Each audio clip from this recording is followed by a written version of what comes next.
All right, let's begin. Om ajïäna-timirändhasya jnananjana-çaläkayä chakshurunmilitam yena tasmai Shri Guruve namaha. Shri Chaitanya Manobhishtam Sthapitam yena bhutale Swayam Rupa Kadamayyam Dadati Swapadantikam Vandeham Shri Guru Shri Yutpad Kamalam Shri Gurun Vaishnavamscha Shri Rupam Sagrajatam Sagana Raghunathanvitam Tam Sajivam Sadvaitam Savadhutam Parijjana Sahitam Krishna Chaitanya Devam Shri Radha Krishna Padan Sagana Lalita Shri Vishakhanvitamscha.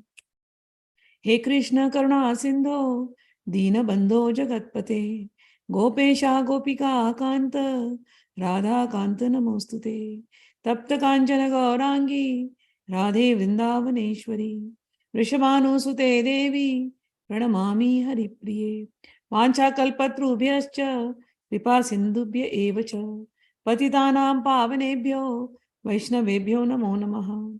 Shri Krishna Chaitanya Prabhu Nityananda Shri Advaita Gadadhara Shivasadi Gaura Bhakta Vrinda. Hare Krishna Krishna Krishna Hare Hare Hare Rama Rama Rama Hare Hare. Namo Mahavadanyaya Krishna Prema Pradayate Krishnaya Krishna Chaitanya Namne Gaura Tvishe Namaha. All right, so we finished chapter 4 yesterday, and Bhagwan concluded in chapter 4, out of the different yagyas, the best yagya is Gyani yagya. Gyani yagya means knowledge, gaining knowledge. He's advocating us to get knowledge. Okay, so I'll just repeat those shlokas one more time because some of the things are very beautifully he has given. How will you get the knowledge? He said, to get knowledge, you have to approach the spiritual master. And he has not said just one master. He uses a very plural word there. So he says, upadekshanti means they will give. Gyaninaha. Gyaninaha means all those self-realized souls. Tattvadarshinaha, seers of truth. So you have to approach masters, teachers, or those self-realized souls who can guide you in this path of knowledge. Gyan Yoga.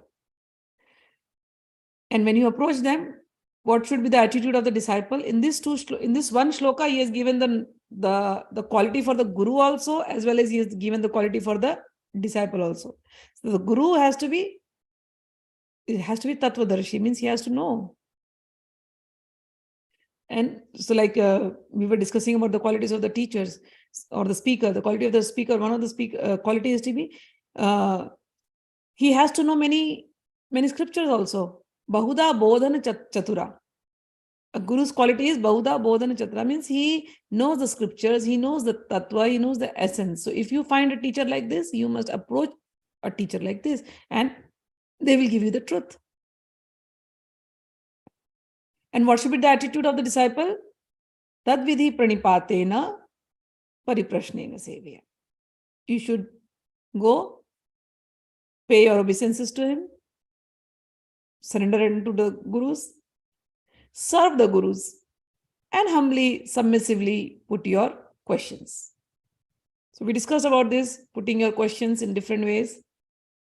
Sometimes people come, they put questions, but those questions are just for the sake of putting. They do not want to apply them in their life. So this is not the right approach. Your questions have to be meaningful, means you want to put forward those questions which you want to apply in your life. Don't waste your time and the guru's time, because it used to happen. My father used to sit, and give lectures, and there is a big crowd, and some of the people will come and they'll put questions, They just want to put questions just for the sake of argument. Only in that sabha, in that assembly, they will be there. After that, they will vanish. So not like that. When you put questions, you should mean the questions, that you genuinely mean it. Not just for the sake of time pass or to show people that I have learned so much. So the teacher knows and the student also knows. So that submissive inquiry. And you can put as many questions to the Guru. When I used to go to my teachers, when I started learning the Gita, I had so many questions because I came from a different path, completely altogether different path. And then Gita is being taught and Gita is completely different. In the beginning, it seems that these are two different paths. Now I know what are the similarities. I know the importance. But in the beginning, as a new student, when I started learning Gita, it was very confusing. And my questions would never end. I would just go on questioning. So some of the people in that group, those were senior students. They knew the Gita by heart. For me, I was a new student, but my questions were never ending. So some of the students, they used to get annoyed. Because in the end of the class, my teachers would be like, there were few teachers there in the temple. And few teachers, I like them and they like me. And 15 minutes was given to us to ask questions. And my hand would always be up because I had so many questions. And I still remember there were people in the back. They started gossiping about me. This girl, she always comes to just ask. Maybe she has an attitude. She wants to show off.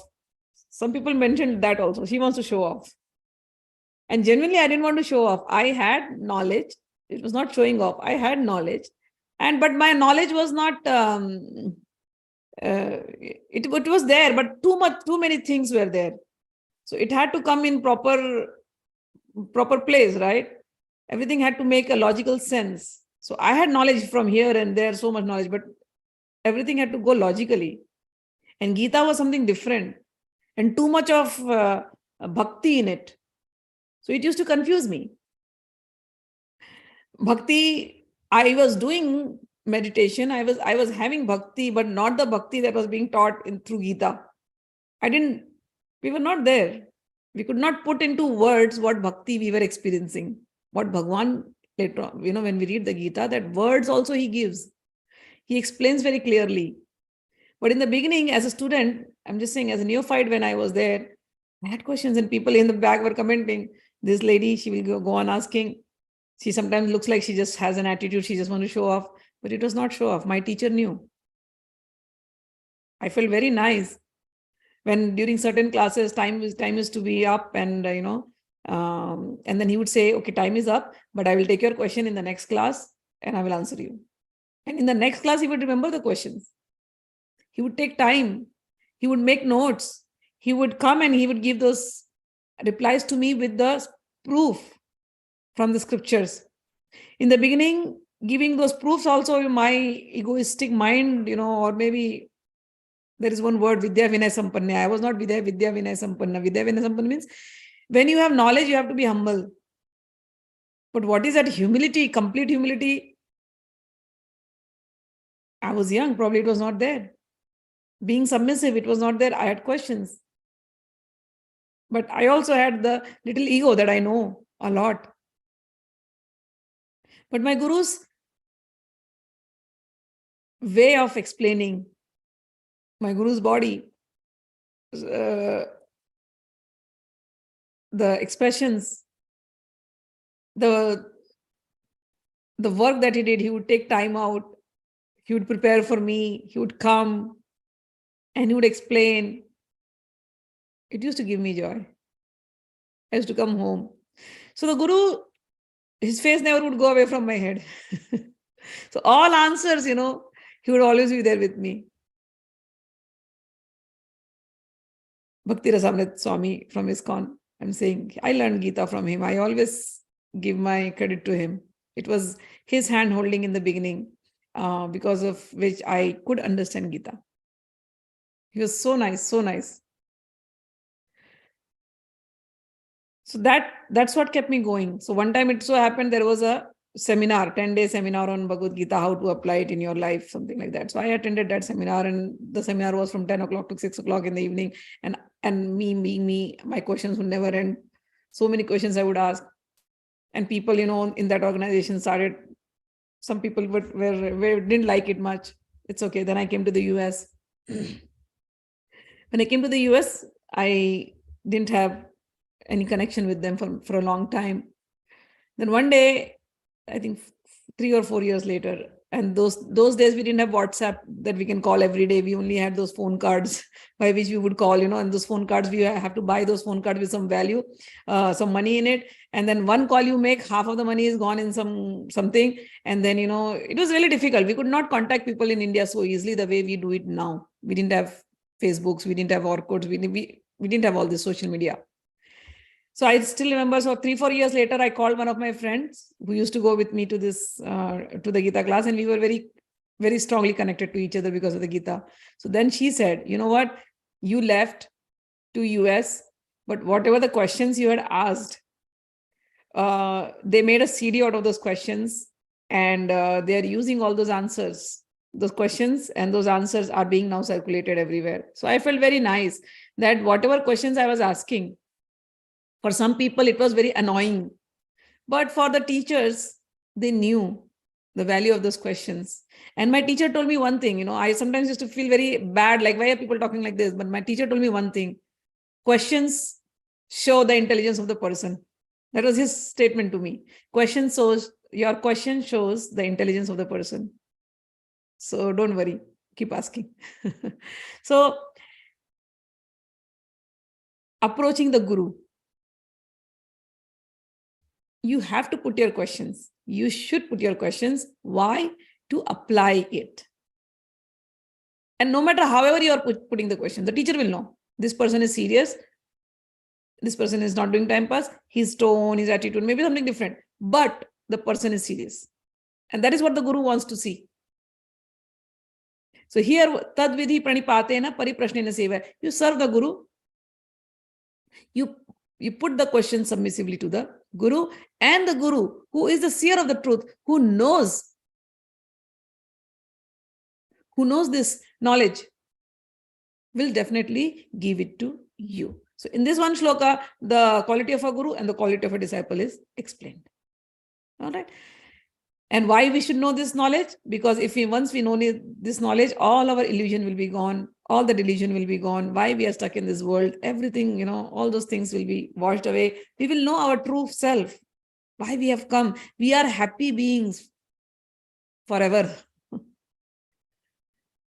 We are created out of love. Bhagwan's love. We are love beings. We are full of love. We are full of joy. Wherever there is love, there is joy. We are full of joy. We are full of love. But we forget. We have forgotten. We have forgotten our true self. So to help us remind, all this is needed. The knowledge is needed. So Bhagwan says, if you get this knowledge, you will be free from all delusion. So one must go and search the true Gurus or sit with the seers and get this knowledge. And in this way, you will realize that you are always a part of me. And not only you, everybody else. We have so many complaints from the world and people around us. He says, no, in the highest stage, when all the ignorance is gone, you will realize you were always a part of me. And everybody else also is a part of me. Everything that happened in between was just a play. That's it. And then he goes on saying, even if you, so this 36 shloka was very, very nice shloka, which I like. Even if you are considered to be the most sinful of the sinners, yet when you are situated in this boat of transcendental knowledge, you will be able to cross the ocean of miseries. How beautiful is that? Paramahansa Yogananda used to quote, who is a saint? A saint was the sinner of the past who never quit. Person who is walking on this path. steadfast, who never quits, who practices the teachings, who never quits, that person, no matter how big sinner he was in the past, who cares? He'll become a saint. This is what it means. And he says, this knowledge is so powerful. It burns away. He says, burns away. One is you're able to cross the ocean of this misery. Second, it burns away all the reactions to material activities. If you get the proper knowledge. There is nothing more sublime and transcendental than this pure knowledge. And this is the fruit of all mysticism. Whatever you have practiced in the past, because of all the merits, you have come to this point where Bhagwan is giving you this mature fruit of knowledge. This is Bhagavad Gita. This is ripe. Take it. And one who has become accomplished in the practice of devotional service enjoys this knowledge within himself in due course of time. Bhagwan says, who will receive this? Those who have faith. And a faithful person will receive this knowledge, and they will receive spiritual peace. If somebody is not having faith in this knowledge, then it is impossible for them to find peace or rest anywhere. Their mind will never be free of doubt. So this is the highest knowledge. It removes all doubts, makes it so clear. There is no confusion at all. You're here. I'm telling my experience. In the beginning, it was confusing. So much of knowledge.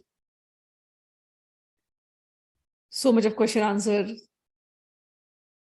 So many times not even accepting it. Not accepting because my ego. I have to accept. My ego does not want to accept Bhagwan's knowledge. My ego wants to clash. My ego wants to fight. My ego wants to argue.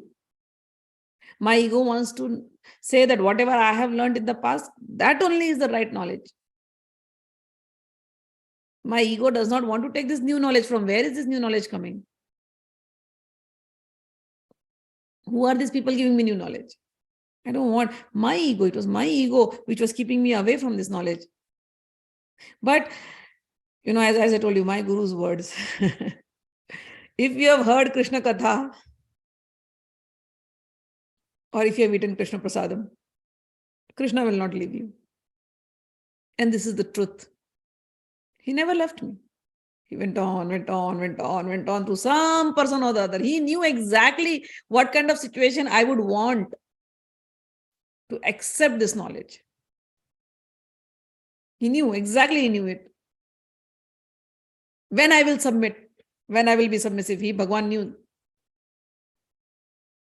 And he created everything for me. I'm a contemplative person. I like to contemplate in solitude and practice. Have my own understanding and then submit. Bhagwan created that for me. Brought me to America. Now no more confusion, no more talking to people. Gita and me. And I had one friend she was a Jewish friend, Vani Mataji. Her name was Barney, but then after initiation, she became Vani. So me and her for 17 years. I was in New York. She was in New York. She was an older lady. I think at that time, she was probably 30 years older to me. So she and me, we both were reading Gita for 17 years. Gita, every Wednesday she'll call me for 1 hour, 2 hours. We would be just on the phone. For many months, I was going to the temple and doing with her, but later on, only on the phone. Gita. Then along with that Gita, we read the Krishna book, all ISKCON books, Krishna book, Srila Prabhupad Leelamirta. I'll tell you what biggest change when I read the Prabhupad Leelamirta.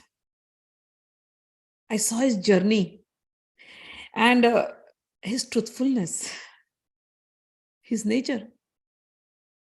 And then after seeing America and the work he did, seeing the people around and the work he has done, he has gone, what did he do? He was the devotee of the highest caliber. No one can match his, I think he was one of the greatest devotees. who has walked on this path. Because of his sacrifice, we are getting Gita. I went to all those places where he started his movement, that tree, Tompkins Square Park, every place where he has been, I've seen that. And you see a devotee, and then you know what is the power. Then you know why people are getting attracted towards it. He was, he was Shaktya-vesh avatar. Shaktya-vesh avatar means a special Shakti, special force was given to him. Who does it? At that age, when people want to retire and sleep well and take their own mala and chant, this old man just leaves India in the steamer without any ticket, nothing, suffers heart attack, comes here and goes to places which I and you will never enter, and goes and preaches Krishna consciousness. His humility, I'm telling you, this is what was the point where I accepted, or I said, I submitted. I said, this is what I want to develop. So one was through the books, I'm reading a person like this. And then Krishna's book, and then Chaitanya Charitamrita. Another thing was Chaitanya Charitamrita. Changed me completely. I was pregnant 9 months, and during that time, the only book I used to read, so this Mataji, Vani Mataji was like, from the temple to my home was 3 hours journey, take a train, subway train in metros there, and then take bus, then take ferry, then walk all the way to my home. So 3 hours. So Mataji used to tell me, take Chaitanya Charitamrita and read. So I used to read Chaitanya Charitamrita. Fully I've read 2 or 3 times. What Chaitanya Mahaprabhu did, his biography, or his stories, they would stir devotion in me, those loving emotions.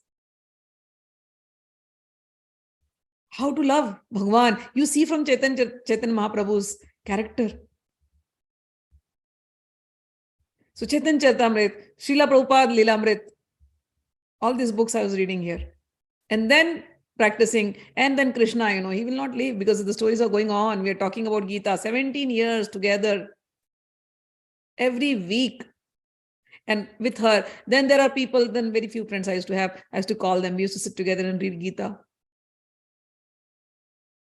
But knowledge is all there. So this reading, continuously this reading wipes away or washes away all the doubts. This satsanga, when I say satsanga is very important, it is important. It is important. Now you're hearing from me how many years I've done satsanga. Not 1 year, not 2 years, not 3 years. 17 years. And Gita, I don't know how many times. How many times? I have to lost count now. Never left. I cannot leave. And then after reading the Gita, practicing in solitude, everything that was said in the Gita. These instructions, as I tell you, these are not instructions. These are love letter from Bhagwan to me. He wants me to be like this. So I will be like that. He has extended his friendship to me. I would take that friendship very seriously. Bhakto asime sakha cheti. You are my devotee, you are my friend. He is saying it. So I will take it. Why would I miss a chance to be with God? This is what I wanted. So bhakti, the way God has given. So practicing it. And to practice it, Bhagwan creates situations in life. Many ups and downs he will create. Many ups and downs he'll create. Your very loved ones will turn against you. Very closest friends will turn against you. Everything you will experience. Everything you will experience. Anger, hatred, joy, profit, loss, lawsuits. You think of it, you will experience. Poverty, debt, everything you will experience. But through all those experiences of life, the teachings of Gita, you will experience. When you practice the teachings of Gita, you will experience Krishna's hand. And then you come to this point where he wants you to be. He has spoken, samatha is yoga. Samatha is yoga means, samatha means equi-mindedness, being equipoised, being your mind does not deter, is not shaken. amidst all the difficulties, your mind is not shaken and your love for God does not go away. I have seen people, they worship God for some desires. In India, there is Ganesh chaturthi. So people celebrate Ganesh chaturthi and then everybody brings Ganesh at home. So then by looking at others, you start bringing Ganesh at home. So I knew of this family. So they started getting Ganeshji at home. So first year with full romp and pomp, good Ganesh festival, calling people and everybody. First year was very good. Second year was very good. Third year also good. Fourth year, they did the Ganesh Chaturthi and something, they lost their business, some money, their business started going down and things started becoming bad. Then fifth year, they don't want to bring Ganpati. I'm like, what happened? You're not getting Ganpati this time? They're like, what's the point of getting Ganpati? Ganpati should remove obstacles. After bringing in, we put Ganpati for 4 years. What did we get in return? Our business went down. And things started happening bad. Ganpati does not suit me. Wow. I'm like, wow. Ganpati does not want to stay with you also.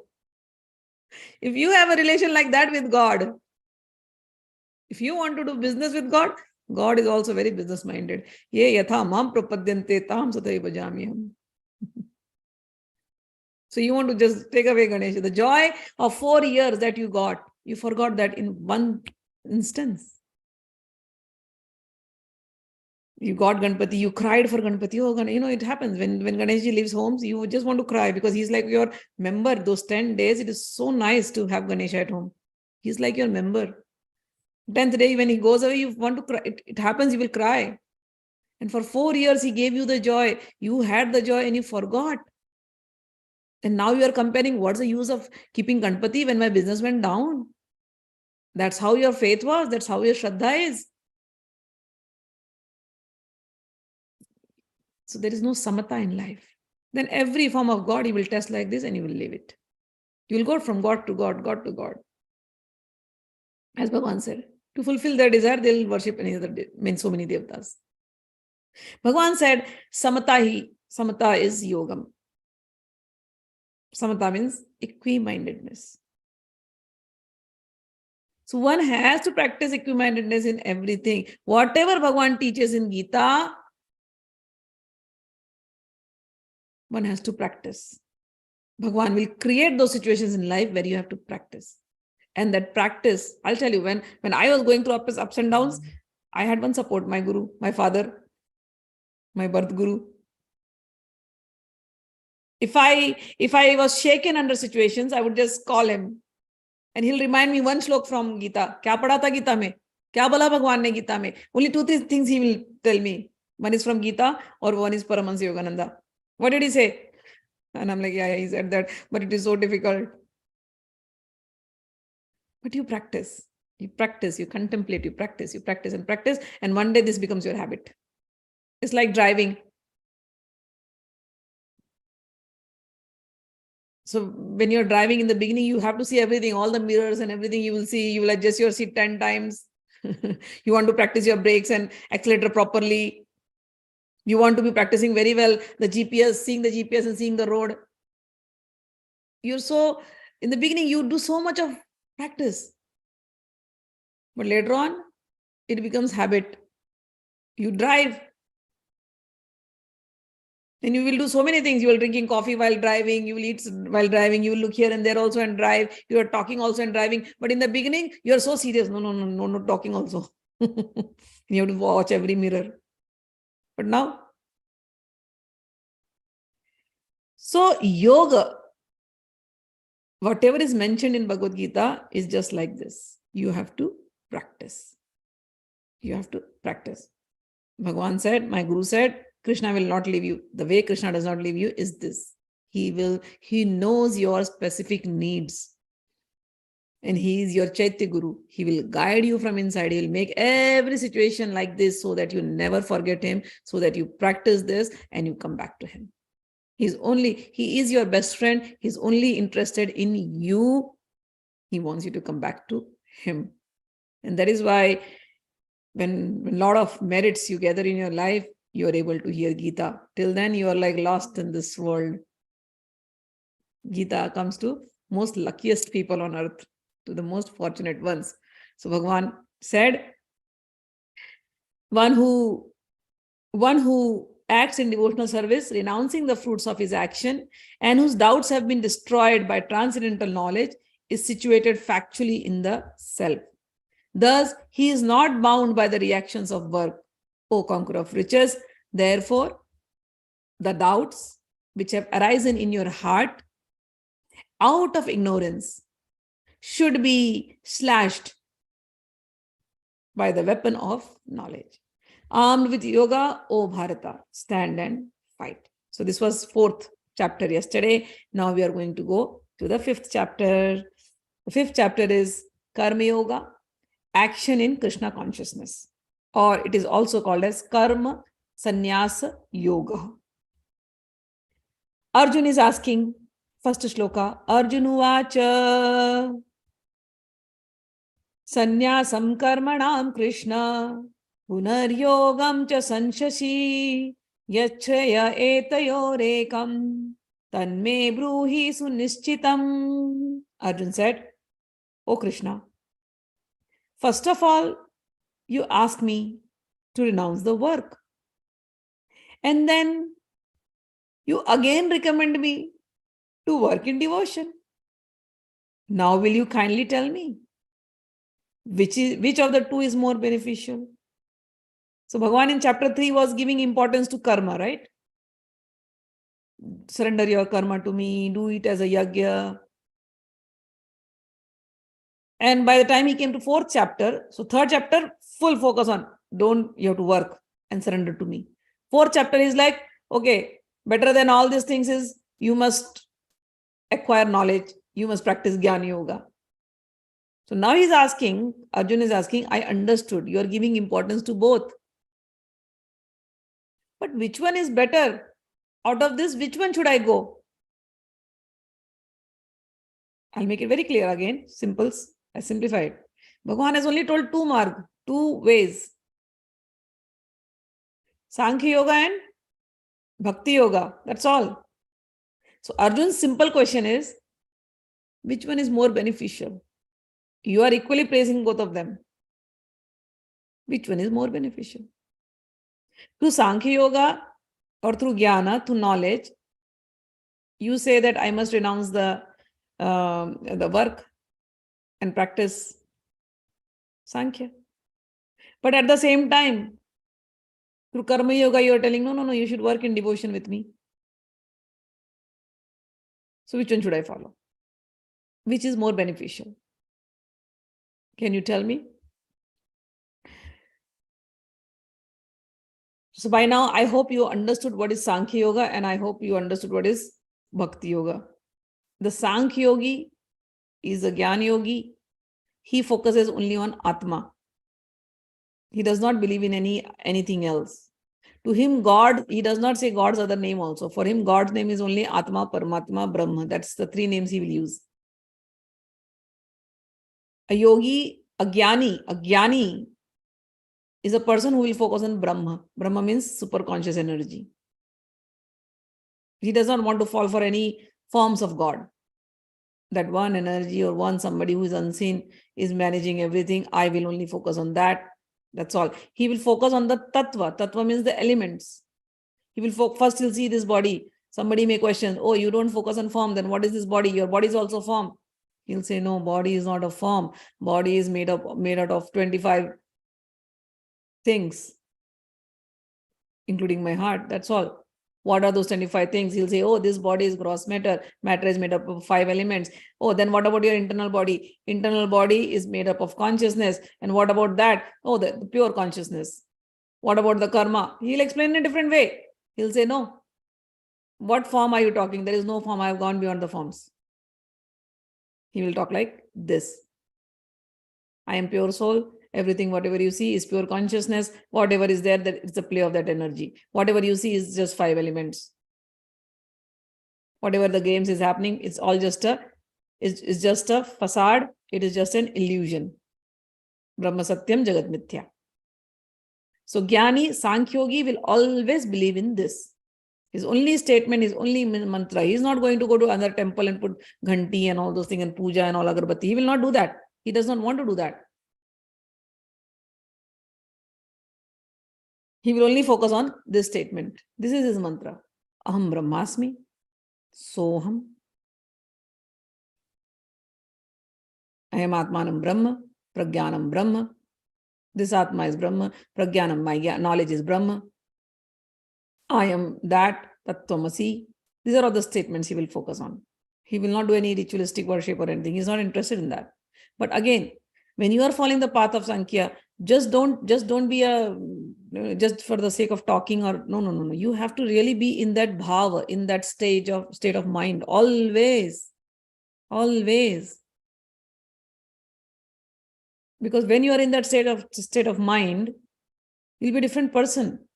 That has to be practiced, and it is not very easy to practice while living in the world. So you must take breaks, regular breaks from your busy world, go in solitude for some few months and practice. Take break. Sadhana, you have to take break from the world. You have to renounce the world and then practice. And then come back to the world, apply it. Then go back, practice. Come back to the world, apply it. That's how you will do it. So Arjuna is asking, should I be doing like that? Should I be renouncing the world and practicing what you are saying? This is what he means. So a person who is a Gyan Yogi, he will go to the caves, he will go to the jungles. He cannot live in the world and practice this. It's very difficult. He wants least disturbance. A person who is a Sankhya Yogi will be a renunciant. He will renounce. He will go to the jungle. He will not be attached to anything. He'll be like, what am I attached to? Nothing is mine. He'll become like a Buddha. Buddha's yoga was Sankhya Yoga. He left. He was so disturbed in his head. He wanted to know the answers. He really left his own. His newborn baby, his wife, he left immediately. And he did not come back till he reached the highest stage. He did not talk. He walked the talk. What happens with Advaitis in today's world? Just talk. Walk it. Walk. If you walk, you will know. So here, a Gyan Yogi will be a renunciant. Gyan Yogi is like a Buddha. Gyan Yogi will leave everything and go to the jungles.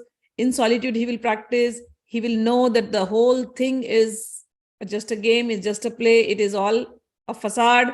And he will focus only on his soul and the soul everywhere. So there are three words we use normally in this path. One is Gyani, one is Yogi, one is Bhakta. Gyani, Yogi, Bhakta. So Gyani means who is focusing on Brahma, Nirakar. Yogi is doing all the Hatha yogas and everything. And he will focus on the heart. Paramatma in the heart is Atma. And there is Bhakta who is like, okay, I don't understand what you guys talk. I can see everything and I accept everything. What are you saying? You are saying you can see and it is false. No, Baba, I am seeing it is true. And why is it true? Because my Bhagwan is true. My Bhagwan's play, my Bhagwan made it for me and it is true. This is Bhakta. What are you saying you're not enjoying? I enjoy everything. Why? Because Bhagwan gave it to me. You are leaving everything and going. I don't want to leave anything and go. God gave it to me and I want to enjoy it in every forms. I want to enjoy every relation. I want to enjoy every emotion. I want to enjoy love. I want to have joy. But who am I? But I am Bhagwan's servant. And Bhagwan, I am serving the Lord peacefully and Lord very happily is giving all these things to me. So I want to enjoy whatever God is giving. You guys don't want to believe in all this, no problem, go. Whatever Brahma, Atma you are saying, I know that is my God only. I know that is my Krishna. That is, Vyasdev told this. Brahma, Paramatma, Bhagwan, he is Krishna. So I accept all. You guys want to accept that? Accept, no problem. I accept Bhagwan as Bhagwan. I want to have relationship with Bhagwan. I want to enjoy friendship with Bhagwan. I want to enjoy conjugal love with Bhagwan. I want him to become my kid. I want to play with him. I want to serve him. So my identity, I know you guys say Atma, Atma, fine, great. I am the Atma and I am the servant of my Bhagwan. This is my identity. I want to enjoy like this. So this is our Bhakta things. The Gyani's marg is Nivritti. Nivritti means renounce. Bhakta's marg means path. Marg means the way, path. The Bhakta's path is pravritti. So Nivritti, pravritti. Gyani is like renounce, renounce, renounce, renounce. Bhakta is like, no. Be in this world, enjoy and give it to God. Everything, give all the fruits of your labor to God. So his renouncement is not renouncing the world. His renouncement is renouncing the fruits of his labor. But how does he give it? He says, as you know, God, this is for you. I made it for you. I did it for you. So Gyani's marg is nivritti, Bhakta's marg is pravritti. Gyani sees Atma, Paramatma, Brahma.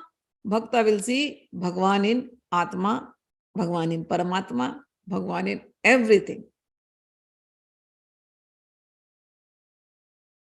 Gyani will say Soham. Soham means I am that. That is me. That is me means that Brahma, that Nirakar God, that conscious super consciousness is me.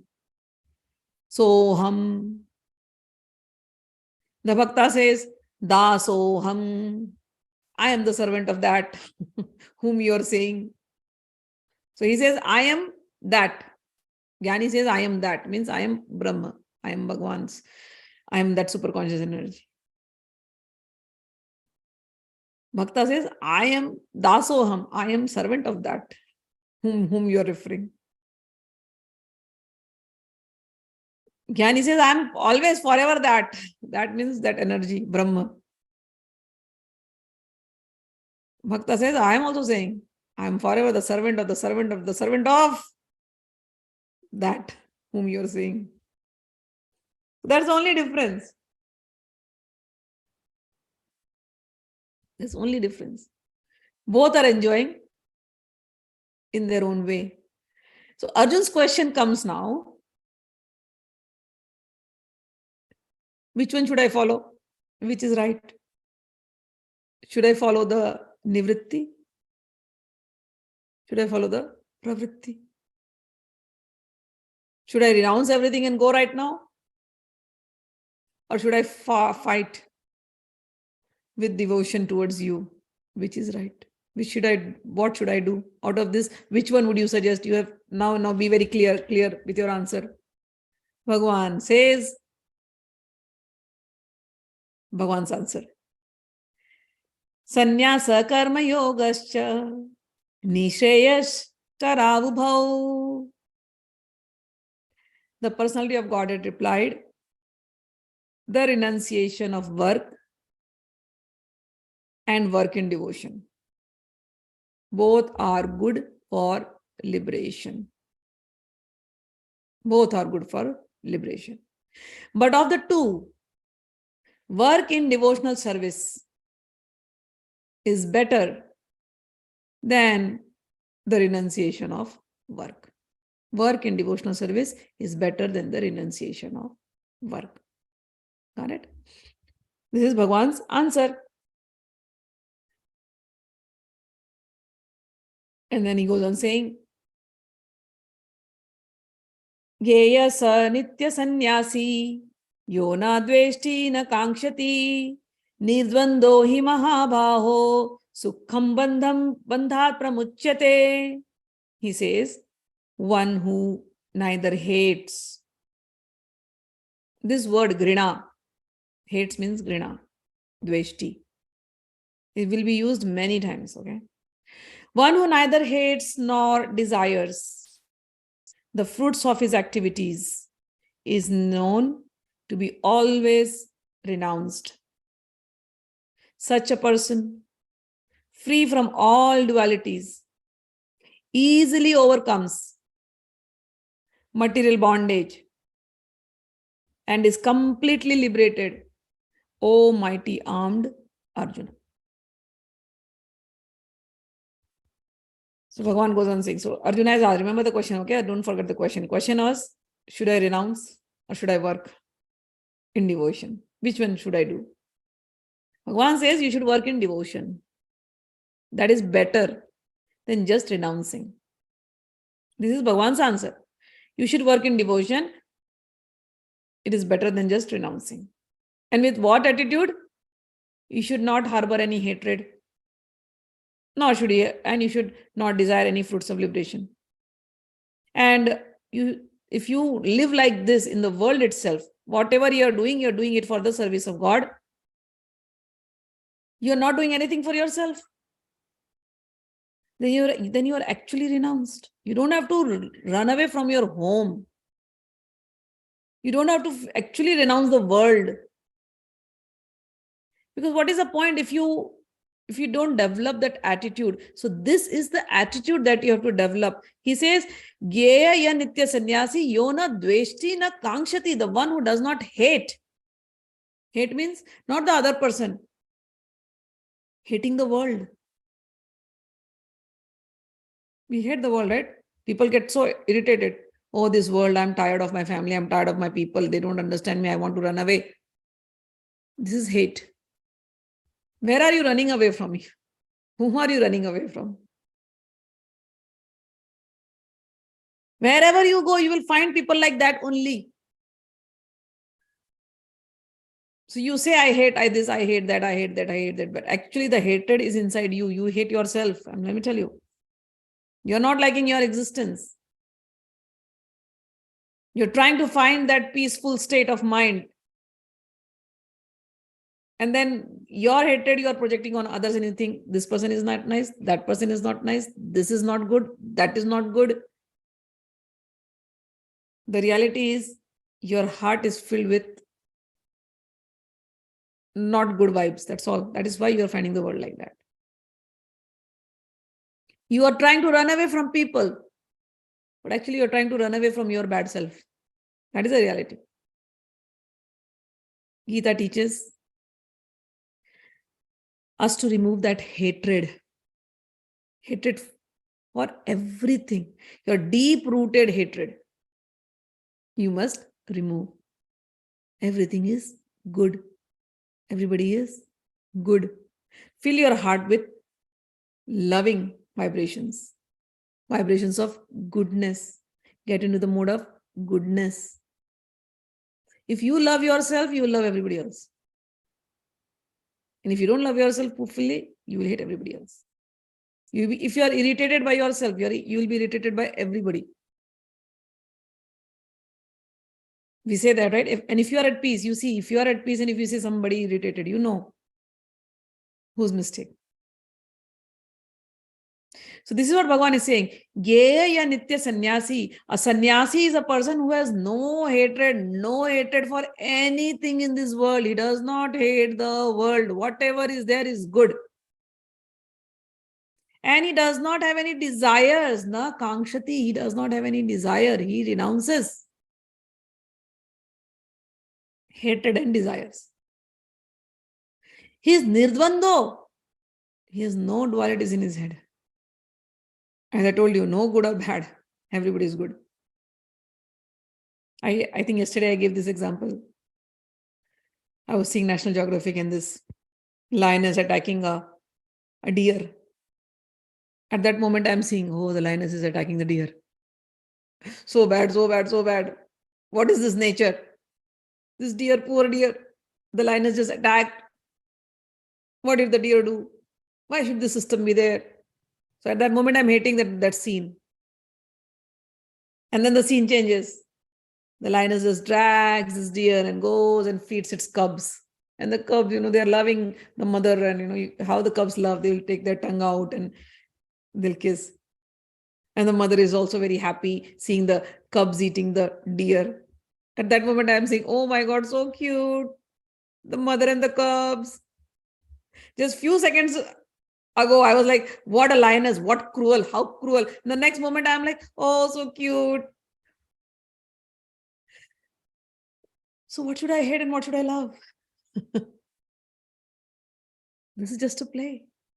She's doing it for something else. Somebody sacrificed for something else. This is just a play.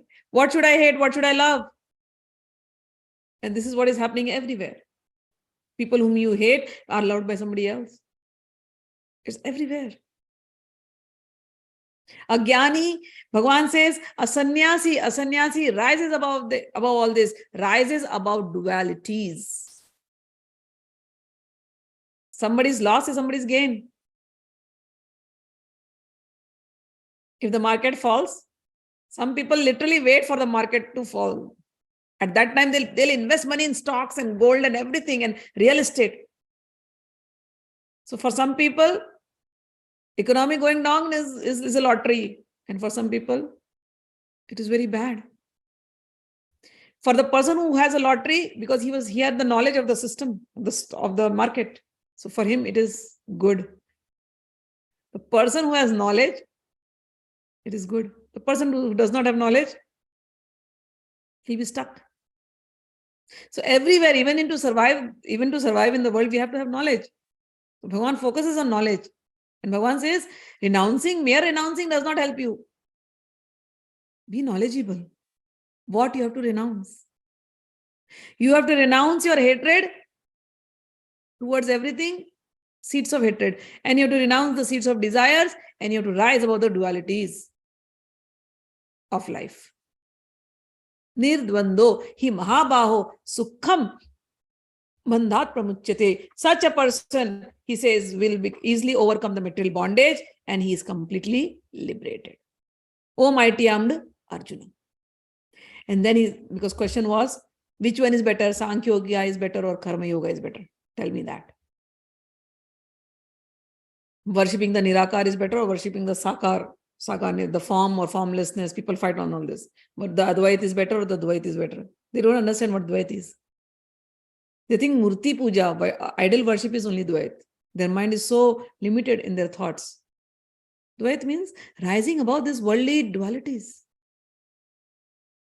So then it becomes Advait. But as long as you are fighting, Advait and Dvait, still you are in the Dvait only. Still you are in duality. Still you are in Dvandva. Advaiti or Advaiti, both at that higher level, they are peaceful. They will not fight. They'll respect each other. That was your path. My path was different. Simple. Realization level. But when you are at the lower level, you'll argue, you'll debate. So Bhagwan takes away this. Bhagwan is now ultimate. He'll say, Sankhya yogo pritak bala pravadanti na panditaha ekam apyastita samyak ubhayora vindate phalam. Bhagwan says, only the ignorant speak of Karma Yoga as being different than the analytical study Sankhya Yoga. Who speaks? Ignorant people will say Sankhya Yoga is different than Karma Yoga. Those who are actually learned say that he who applies himself well to one of these paths achieves the results of both. Got it? Bhagwan's answer? Ignorant people will talk like this. Dvaita, Dvaita. Learned people don't talk like that. Learned people know whoever applies himself to either one of these paths will achieve the result of the both. What is the result of the both? Yat Sankhye prapyate sthanam tadogairapi gamyate ekam Sankyam cha yogam cha ya pashyati sa pashyati. He says, one who knows that the position reached by means of analytical study can also be attained by devotional service, and who therefore sees analytical study and devotional service to be on the same level, sees things as they are. So Bhagwan says, both are good. Apply yourself to either one and go and achieve the highest knowledge. Both of them will get you there, that Parampad. And what is that? You rise above Maya. You rise above this worldly delusion. You understand the picture whole.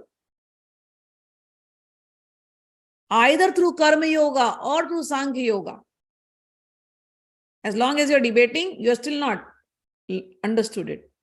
But if you are really learned, both of them will be beyond the Maya, beyond the clutches of Maya. That is the stage you reach. One person will say the world is fake, mithya, unreal. The other person will say, it is, I don't see it as unreal, I see it as real, but it is temporary, I agree. Sankhya Yogi is saying it is unreal.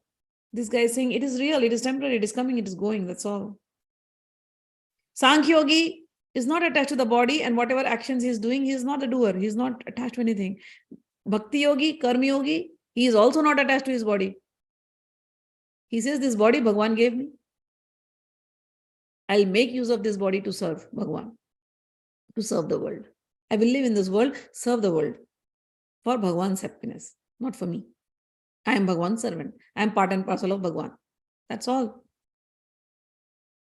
He says, I am part and parcel of Brahma. I am part and parcel of, or this guy says, I am part and parcel of Bhagwan. That's all. These are the only two ways.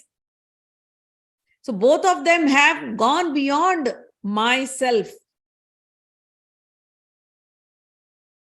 Both of them have realized the ultimate truth in different ways.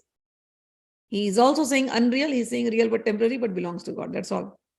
This person is also not working for selfishness, selfish attitudes. Karma Yogi is also never selfish. Both of them are selfless. Both of them become selfless. Both of them rise above hatred. Both of them rise above desires. Both of them rise above expectations. Both of them rise above dualities of life. Both of them rise above happiness and unhappiness. Both of them rise above praises and humiliations. Both of them rise above external conditions of life. Both of them are in the happy state all the time. Whether it is a Sankhya Yogi or it is a Bhakti Yogi. Bhagwan says, those who are learned know this very well. They are the ones who have seen this very clearly. Like we are seeing the ajïäna-timirändhasya. One form is when he's talking to Yadu, total avdhut. But the next one which we saw when Parshuram sees his form, he's like sitting with his wine and sitting with the women. But he's still avdhut. Got it? Here. So Bhagwan in the 6th Shloka he says, Sanyasastu mahabaho dukkham aptum ayogatah yoga yukta manur brahma ajïäna-timirändhasya. Bhagwan is saying to be yoga yukta. Yoga means whenever the word Bhagwan is using, you can mark, as I told you, you read it in that manner. It becomes very easy if we go in one way. But since I've decided to explain you in both the ways, I have to tell you. So whenever he is using the word yoga, yoga for him especially is karma yoga, bhakti yoga. Okay, wherever he will use the word. So now he says, the first line is Sanyas, 6th Shloka. First line says, Sanyasastu mahabaho dukkham aptum ayogatah. Sanyas means the Gyani Yoga, or the renouncing of your world, following that path. One can do that, but merely renouncing everything and not engaging in karma yoga will only cause unhappiness. It is full of dukkha. Dukkha means it doesn't give you happiness.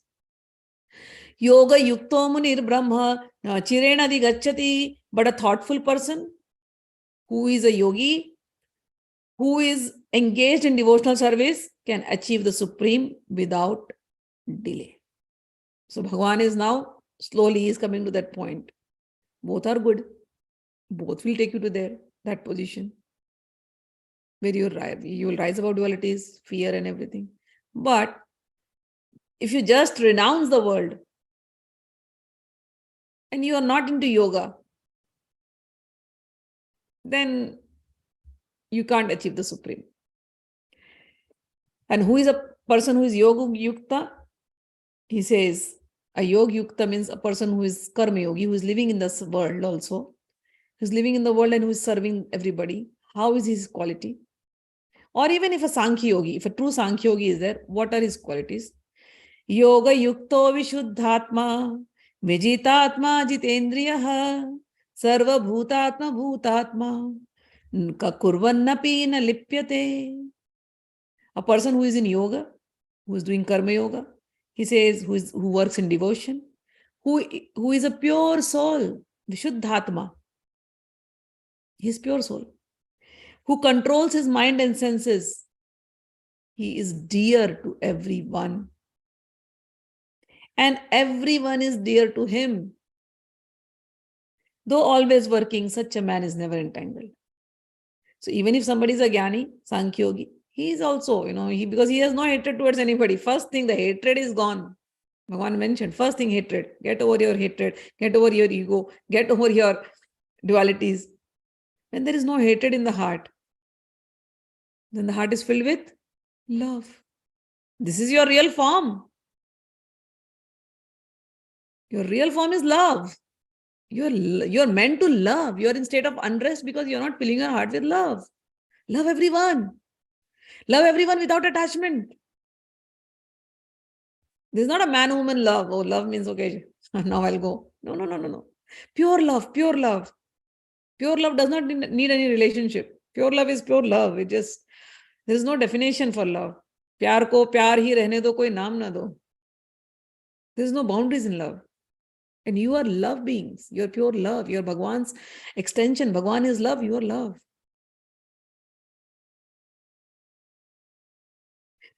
So a person who is like this, he is dear to everyone.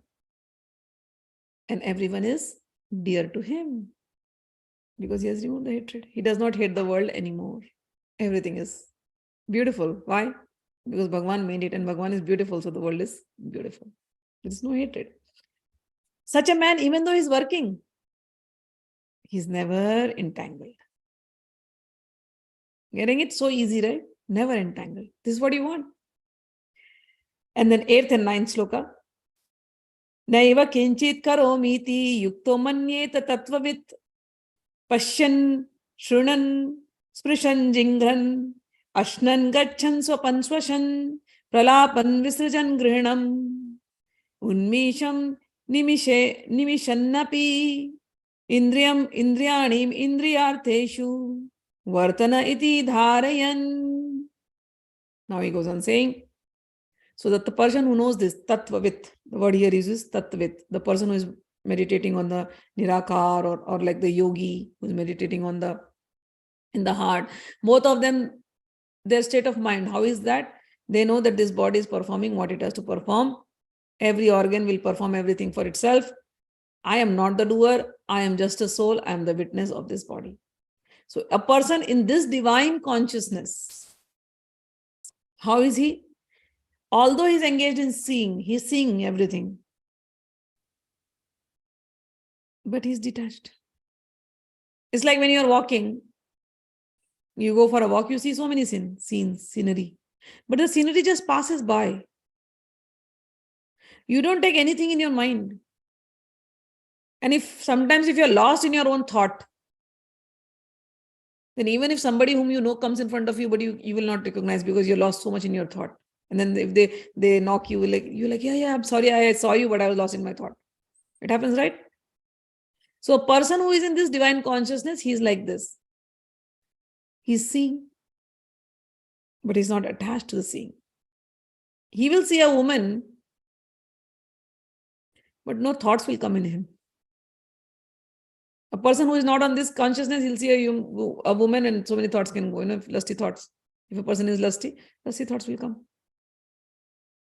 But a person who is in divine consciousness, there's no place for lust. There's no place for lust.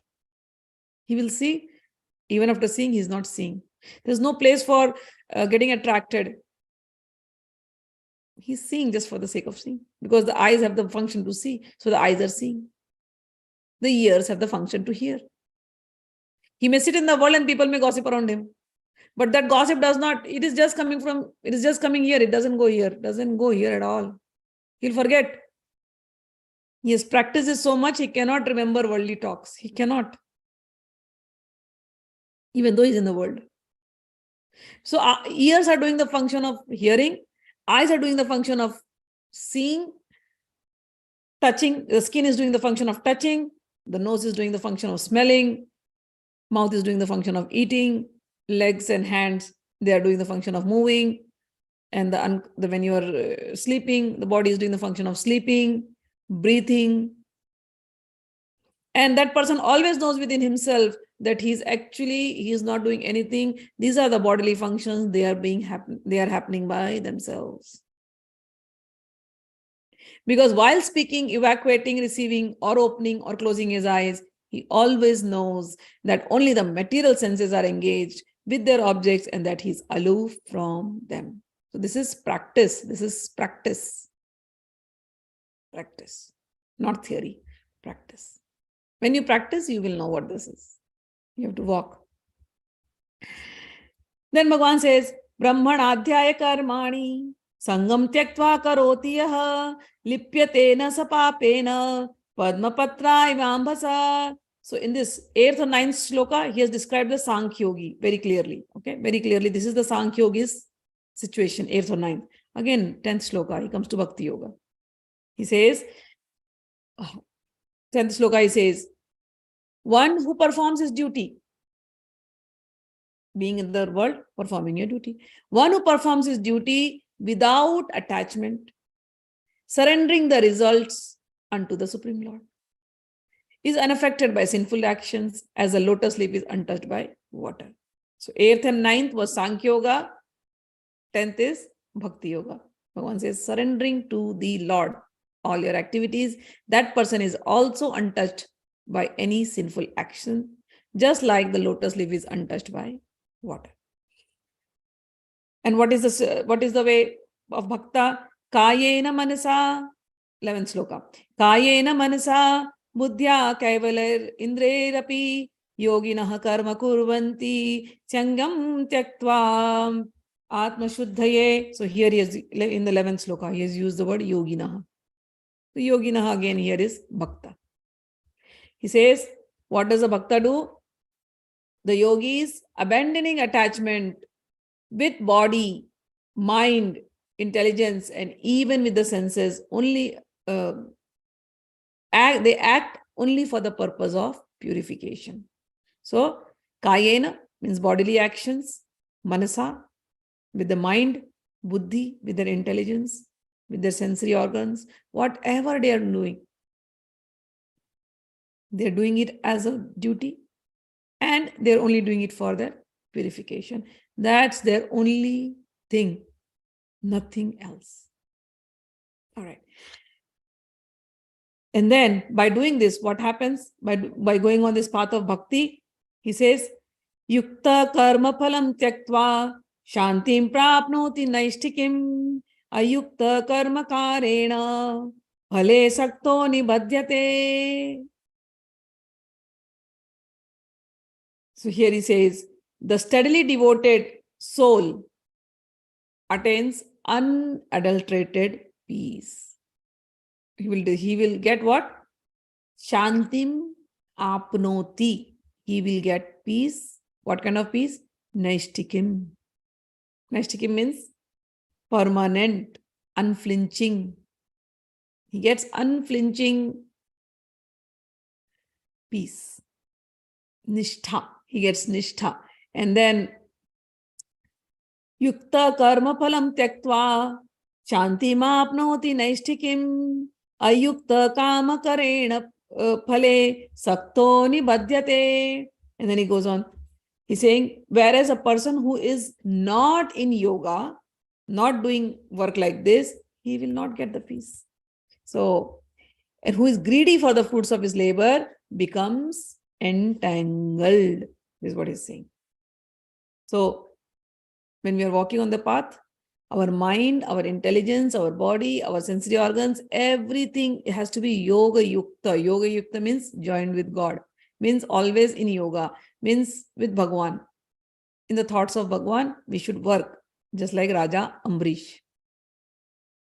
Bhagwan says, if somebody is like that, he achieves unadulterated peace, because he offers the results of all his activities unto me. Whereas a person who is not like this, who is greedy for his fruits of action, for fruits of his labor, becomes entangled. And in 13th Shloka, he goes on saying, Sarva karmani manasa sanyasyaste sukham vashe navadware pure dehi naiva kurvan nakarayan na kritvatvam na karmani lokasya sujati prabhu na karma phalam sayyogam svabhavastu pravartate. When the embodied living being controls his nature and mentally renounces all actions, he resides happily in the city of 9 gates, neither working nor causing the work to be done. This is again Sankhya. The Sankhya person thinks, I am the soul, I am living in this body, the body is having 9 doors, and these functions are happening. I came through one of these doors, and one day I'll be going out of this door. That's it. I am pure soul. I am not entangled in anything. All this drama of this life does not exist for me anymore. The embodied spirit, master of this city of this body, does not create activities, nor does he induce people to act, nor does he create the fruits of action. All this is enacted by the modes of material nature. So material modes of nature are making it do. It's like if you take water, you heat the water. The water will form bubbles. Did I make it? I just heated the water, and because of the heat, water changed its properties. It started giving bubbles, and because of the bubbles, it became evaporated. And if the temperature is cooled down, those evaporated bubbles will come back, and then they will again become into water droplets. So this is the nature of water. In certain situations, it will behave like this. In certain situations, it will behave like this. So body has a certain nature. In certain situations, the body will behave like certain way. In certain situations, the body will behave like different way. I am not this body. The body has a nature. It will do whatever it has to do. It will react. Just like when the temperature is increased, the water reacted. When the temperature is reduced, the water reacted. Similarly, whatever is happening around, the body will have an interaction. The mind will have an interaction. The intelligence will have an interaction. What am I supposed to do? I'm just in this body. This body is just body of 9 gates. All these 9 gates are having some input, some output, some input, some output. I am not to be bothered about this input, output. I am away from this. This is how it thinks. Correct? So there are total. And he goes on saying, Nadatte kasyachit papam naiva chaiva kritam sukritam vibhu ajञानेनावृतं ज्ञानम tena मुह्यन्ति jantavaha. Bhagwan now says, nor does the Supreme Lord assume anyone's sinful or pious activities. Embodied beings, however, are bewildered because of the ignorance which covers their real knowledge. He says, so the Atma, the soul inside, the Sankhya Yogi, he knows, I am the soul, this is the body, it is doing something or activities. I am not responsible for anything, and everything is happening on its own. And the embodied soul also knows that the Supreme Lord will not take anybody's sinful or pious activities. Why is somebody committing the sin? Because they are ignorant. Ignorantly we have committed sins. So if one gets the knowledge, then he will be away from all these sins and miseries. So most important thing is to get that knowledge. So we will end it up here. 15 shlokas we did. We have 15 more to go, which hopefully we'll do it tomorrow. And let me take your comments and we'll end up the class. Gaurav writes, thank you, Ma, for your encouraging words. I also feel bad sometimes to disturb you so much with my doubting questions, but I am like a dog which has to sniff and taste and see and feel everything with its snout. And this whole Sakar world is totally new to me. Good. So we are practicing Bhakta. Yes, we are practicing Bhakta, Namajya. We are practicing Bhakta. We are Bhakti only. We are, we have been taught. We are serving the Lord. You are like you speak the Gita, you're translating in Spanish. You're serving the Lord. You're serving the people of who belong to Krishna. So we are working in that attitude. Okay, we are Bhaktas. We are not Sankhya yogis. Ma, if Gyani is Nivritti, Bhakta is Pravritti. What is Yogi then? Yogi is in between. Actually, there is not, I have not yet found a pure Gyani. Let me make it very clear. Not yet found a pure Gyani. Gyani is just a concept that exists. But pure Gyani I have to really found, because everybody I have seen, they either meditate on the heart. So the heart meditation is there, or they'll meditate here. So they believe in something. So pure Gyani is very rare to find. Yogis are more to find. They will say Sakar. They will talk about Nirakar, but they are not fully Nirakar. There is some Sakar element happening there. And when the moment you say Bhagwan is in the heart or the Paramatma is in the heart, so you're doing some Sakar. So Gyani, when we talk, we are taking a very broad term, but Yogi will come in that Gyani category only. And sometimes he's a Bhakta also. So there is a mixed category everywhere. Like we talk about Buddhism, right? And I practice about it. But even to practice, I saw that they have the picture of Buddha, is it not? When they talk about the stories of Buddha, it is there. No matter how much you say, take away gods, take away everything, but then you keep Buddha there. It is impossible to get into a fully Nirakar state and focus. Even the meditations, when they say meditate on the breath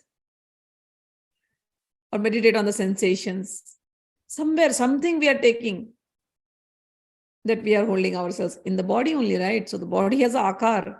So some akar we hold, and from there we go to that nirakar or whatever experience you want to have. So, so when you talk about yogi is also mostly into the Gyani category, and mostly they are into the Nivritti category. Okay, but you will also find yogi at home who practice Hatha Yoga, who practice Bhagwan, Nirakar Roop, whatever Roop they have. I don't know what they say, Nirakar, but it is 100% not Nirakar. Even if you stick on to a book and you say this book is what is going to give me the knowledge, you take away all the forms. You say this book is going to give me the knowledge. You're reading the Dhammapada. You worship the Dhammapada. You worship any book. That is the form. So Gyani is a concept. Yogi is happy. Yogi is the real person. Most people are yogis only.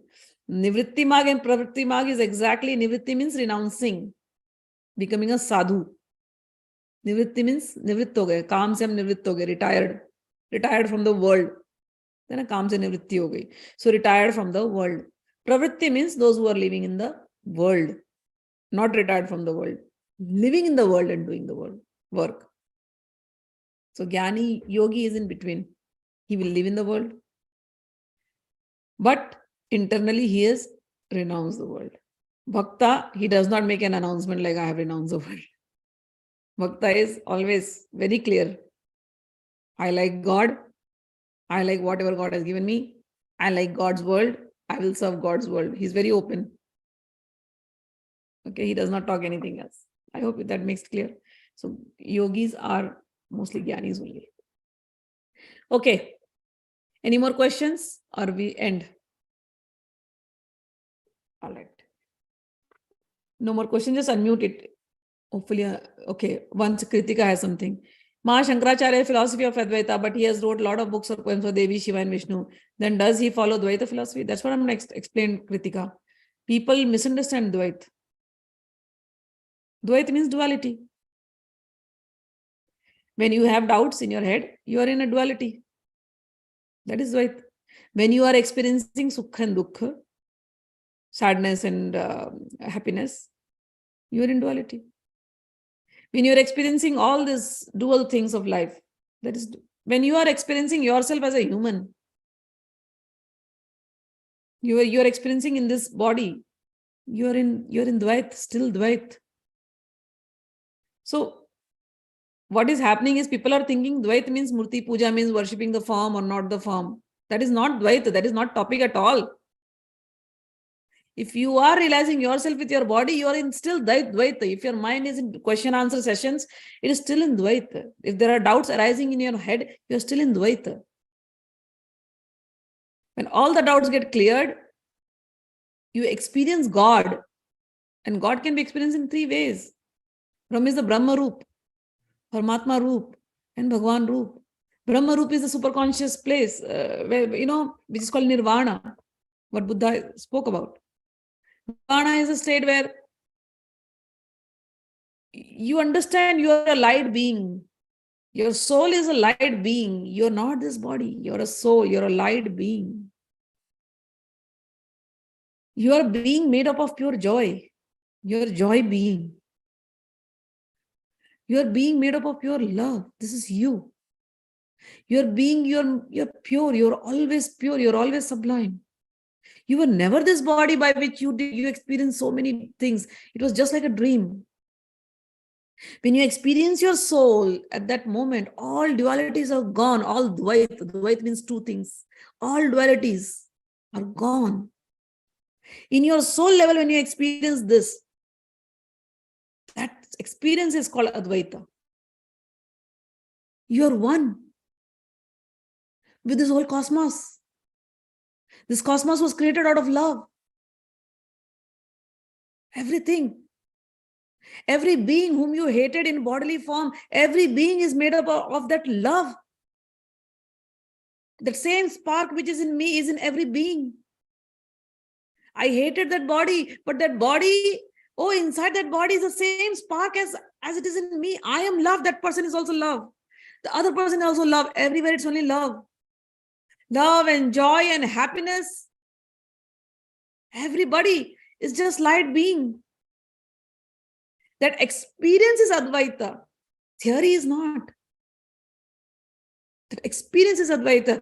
I am a being of love and everybody is a being of love. I am full of joy and everybody is full of joy. I have realized it. They have not yet realized it. They will realize it when time comes. I existed from so many, I don't know, Anadi, Adi.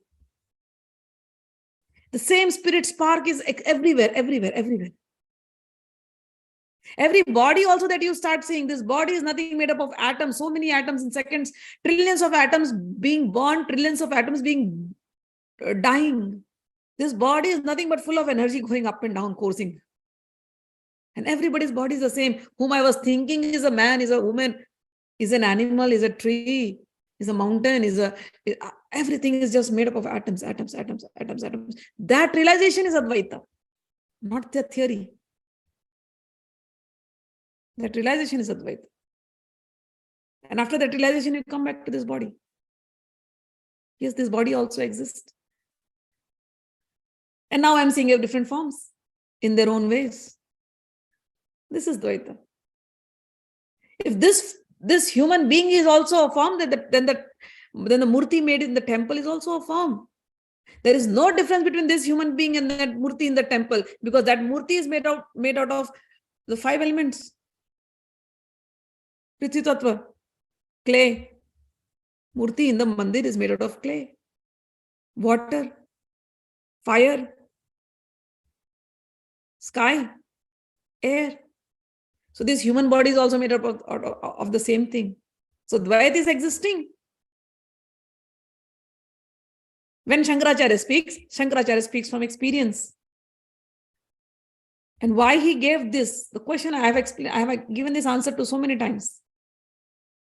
So many times I've given this answer. Why he gave? Because when Bhagwan Buddha came and he went against the Vedas. He's called Nastik because he went against the Vedas, so-called. Why?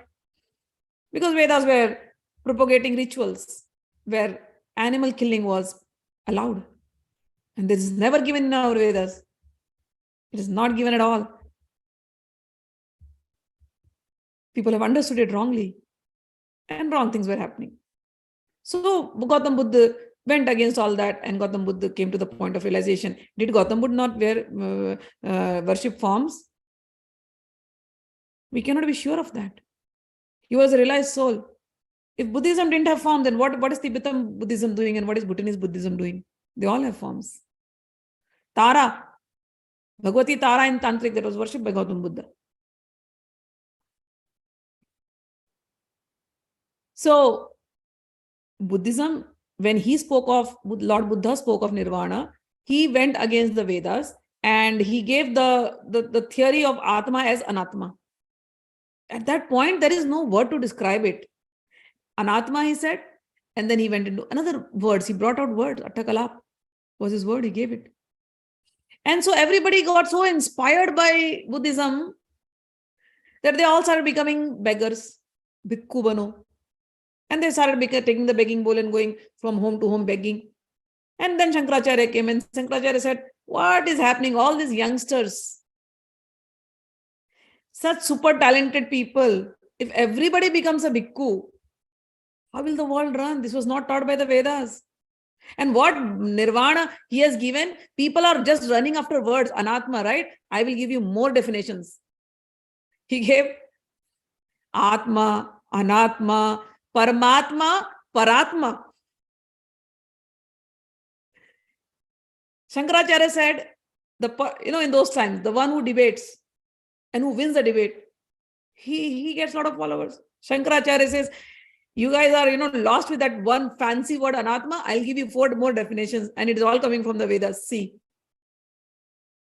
And he established, he gave Gita Bhashya, full Advaitic philosophy, which is just as good as the philosophy of Buddha. When you realize there is no difference, to me there is no difference. In the Gita 6th chapter and Dhammapada, no difference.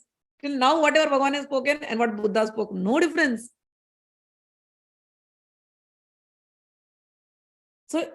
So Buddha came, he propagated something, he left, his followers propagated something, and things were going down. Downfall was happening, and Vedas, people, Indians were losing their faith in Vedas. Vedas were going down, and to re-establish Vedas, again Shankaracharya came. He gave the same theory in a different manner, and people were like, okay, this is nice theory, let's follow this. And then Gita Bhashya, the Advaitic representation was given. And then when people came back to their Vedic civilization again, then he wrote all the other things as he told. Annapurna Stotram and Devi and Shiva, everything he has spoken about. In his temples, if it was so much of Advaita, why Shardama's idols kept in the temples? Why was Sri Vidya given? Why is Lalita Tripura Sundari worshipped? If he was that Advaitic. And if he was that Advaitic, in Saundarya Lahari, he has written 2 or 3 Leelas, which describes the form, which describes a play between Shiva and Parvati. Why would he write that? He goes on describing, Saundarya Lahari means the beauty of mother he goes on describing. He has gone from the Nirakar to Sakar Roop. Why would he give that? And forget about Shankaracharya. Bhagwan is giving everywhere. Shankaracharya is a human incarnate. Bhagwan Krishna, why is he giving Sakar Nirakar, Sakar Nirakar, Sakar Nirakar? For those who have not understood it, that is why Bhagwan made it very clear. Today's class, that is what the whole thing is. Shloka number 4.4 and 4.5, 4.6 and 4.6. That is what Bhagwan is saying. Those who think these are 2 different parts, they are bala, they are alpagyani, they are less knowledgeable. But the one who sees completely, who knows it, that both are good, really knows it. That person is Gyani. So let people talk about Dvaita, Dvaita. They are not understanding Dvaita, Dvaita. They are just getting on the words and talking, just like somebody catches an Atma phrase and somebody is not even understand what Anatma is, okay? They don't understand what Anatma is. And somebody does not understand Paramatma and Paratma, does not understand. It's all word play, jugglery of words. But at the level of understanding, there is no... If that was a thing, my guru taught me this. So he wrote all this Advaita, Gita Bhashya, and then he goes to his mother. His mother is old. She's on the deathbed. Shankaracharya's. And then he starts telling. Mother asks, what should I do now, Shankara? Tell me. Thank God you have come. You have liberated so many souls. I heard so much stories about you. Can you do me something? I was just a householder lady, you taking care of the cows and taking care of this big house. I was just like a woman, simple woman. I've not practiced anything. Tell me what I should do. Shankaracharya is thinking, what should I tell her now? If I start Brahma and all. He started with the Brahma philosophy, Advaita philosophy. And Maya is like, you can talk that to your students. They can understand.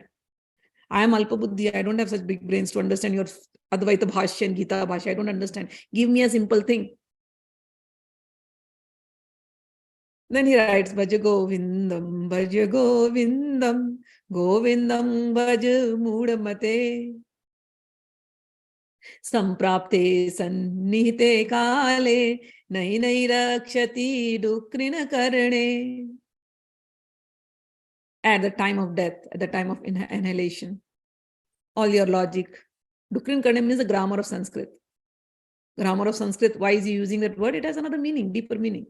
All your logic, all that jugglery of words, all those word play that people do, it is not going to help at the time of death. What is going to help?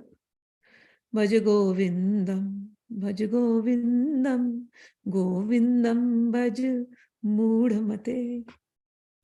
So this is what he gave to his mother. So, and Bhagwan slowly will take us there only when we read the Gita also. Easy path. Okay. All right. So we have answered everybody's question. Ma Shankar, okay. Ma, your explanations on Dvaita and Advaita are truly unique. Did you learn this from your Vaishnava gurus? Oh, no, no, no. This was endorsed by my Vaishnava gurus. Or you came to this realization on your own. This is realization. Yes, this is unique because this is realization. And this is the realization what Bhagwan is talking. Bhagwan is talking. This is what happens. And that there is no difference. Getting it? There's no difference. Ma, you reminded of me of Guru Charanambuja Nirbhara Bhakta Samsara Chirat Bhava Mukta Sendriya Manasa Niyama Devam Rakshasini Jiridyastham Devam. O devotee, sincerely dedicated to the lotus feet of the Guru, may thou be soon free from samsara, the circle of birth and death. Through disciplined senses and controlled mind, thou shalt come to see the indwelling of your heart. Yes, definitely. It's all in the heart. All right. This was amazing. Thank you, Namazya. And we'll end up the class. You guys have a Krishnamay day and Krishnamay night. See you all tomorrow.